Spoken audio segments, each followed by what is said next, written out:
잇몸에 염증이 없는 상태에서 예방적인 목적으로 하는 스케일링은 1년에 한 번 보험이 됩니다. 하지만 현재 잇몸 염증이 진행되고 있어서 치료의 목적으로 하는 스케일링 같은 경우는 1년에 한 번 이상도 충분히 가능하기 때문에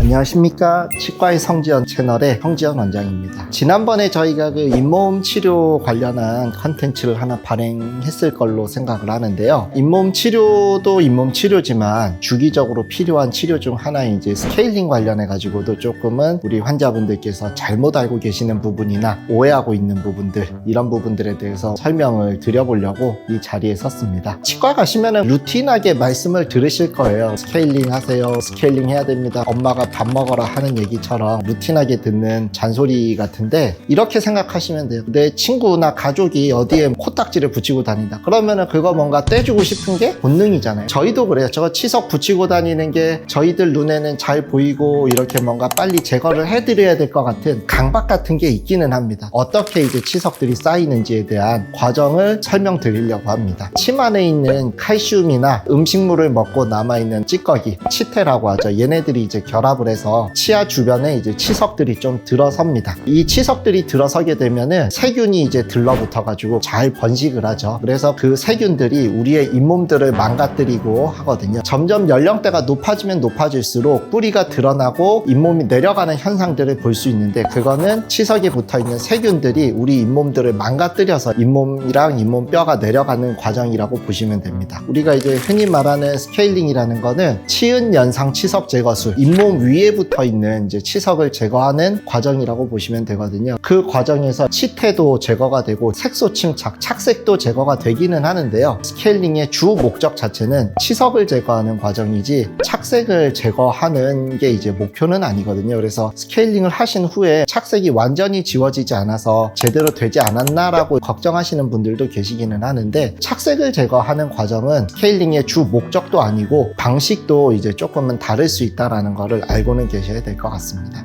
이제 가장 예전에 쓰였던 방식은 수기구를 이용한 이제 스케일링이었습니다. 갈고리처럼 생긴 기구를 치아의 표면에다가 이렇게 대고 적당한 힘을 줘가지고 치석들을 하나하나 긁어내는 과정이 예전의 어떤 스케일링 방식이었습니다. 그리고 이제 가장 요즘 대중적으로 사용되는 거는 초음파 기구를 사용해서 치석에 갖다 대면 치아를 깎을 정도의 강한 힘을 내지는 못하지만 치석 정도는 떨굴 수 있는 그런 힘으로 이제 치석들을 떨구는 과정이 있습니다. 그리고 요즘은 이제 에어플로우라는 이제 기구가 있습니다. 공기하고 물하고 연마제를 같이 이렇게 분사해서 스케일링을 해주는 방법이 있기는 하거든요. 이전에 다른 방법으로 하는 스케일링에 좀 불편감이 심하셨거나 하시는 분들은 이걸 하면은 불편감도 좀 덜 하기는 하는데요. 아무래도 직접 기구가 접근해서 하는 것보다는 제거가 잘 안 되는 경우도 있기는 합니다. 치석이 많이 생기는 분들은 첫째로는 이제 침의 성분에 칼슘 같은 무기질이 많으면 많을수록 치석이 잘 생기기 좋은 조건을 갖췄다라고 볼 수 있겠죠. 그래서 이거는 개인 차이도 있고요. 연령대가 높아지면 높아질수록 절대적인 양 자체가 줍니다. 무기질의 농도가 높은 침이 분비되기 때문에 아무래도 연령대가 올라가면 올라갈수록 치석이 잘 생길 가능성이 있고요. 하나 말씀드리면은 치열이 좀 불규칙하게 배열되어 있을수록 칫솔이 이렇게 닿지 않는 사각지대가 많이 생기게 됩니다. 그래서 그런 경우에는 치석이 또 많이 침착되어 있는 걸 볼 수 있습니다. 식습관 관련해서도 탕후루 같이 점도가 높은 음식을 먹고 잘 관리가 되지 않으면은 치석이 좀 더 잘 생길 수 있는 여지는 있을 것 같습니다.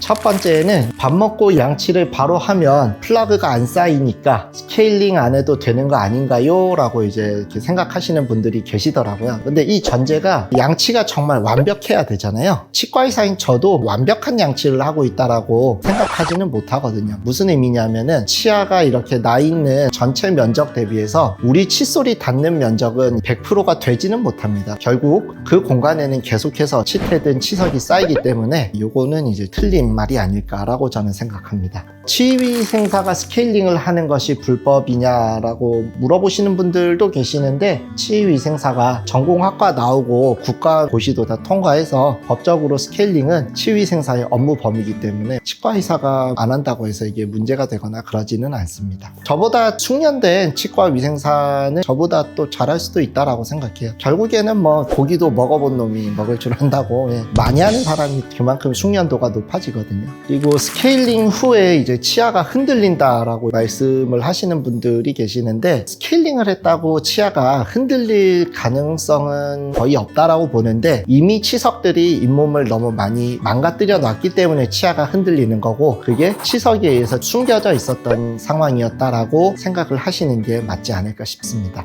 지금 보시면 이제 치석이 아주 그냥 단단하게 자리를 잡은 상태거든요. 이 치석들을 제거하고 나니까 완벽하지는 않지만 잇몸도 가라앉기 시작했고, 빈 공간을 메우고 있던 치석도 없어졌거든요. 이렇게 되면 아무래도 치석이 치아를 잡아주고 있었던 어떤 현상도 분명히 있기는 했었을 테니까, 상대적으로 이제 치아가 흔들린다라고 환자분께서 느끼실 수는 있을 것 같습니다. 그렇다고 해서 치석을 가만히 놔두면 남아있는 잇몸도 빨리 망가지는 거를 방치하는 거기 때문에 별로 환자를 위한 일은 아니라고 생각을 하거든요. 스케일링 안 해도 되는데 잘못 받아서 치아 다 깎아놨다, 스케일링 하니까 치아 사이 벌어져서 구멍 생겼다. 스케일러가요, 정상적인 치아를 깎을 정도로 그렇게 힘이 세지는 않습니다. 치석만 떨궈져 나갈 정도로 강도를 조절해서 하거든요. 치아나 잇몸이 공간을 만들고 그 공간을 치석이 채우고, 그 치석을 제거했을 때 나타나는 공간이라서 잇몸이나 치아가 손상돼서 공간이 생기는 것이 아니라는 거를 환자분들께서 좀 알아주셨으면 합니다. 그리고 스케일링 때문에 잇몸이 내려앉았다라고 이제 오해들을 하시는 경우가 있는데요. 첫째로는 치석이 없어지니까 그쪽이 이제 공간이 생겨서 원래 그쪽이 다 잇몸이 채우고 있었던 거라고 오해를 하셨을 수는 있을 것 같아요. 근데 그게 아니라 치석이 떨궈지면서 공간이 생긴 거고요. 두 번째로는 잇몸은 아시다시피 염증이 생기게 되면 굉장히 빵빵해진다랄까요, 풍선처럼 부풉니다. 근데 그 상태는 잇몸이 지금 망가지고 있다라는 사인을 우리한테 보내주는 거고, 치석을 제거해서 그 원인을 제거해주면은 건강한 잇몸의 형태로 가라앉거든요. 염증 때문에 부어있던 잇몸이 가라앉은 거는 어떻게 보면은 잇몸이 건강해지고 있다라는 징후라고 보실 수 있습니다. 그래서 이거를 잇몸이 내려앉았다라고 생각하시면 환자분들께서 오해하시는 게 아닐까라고 생각이 되어집니다.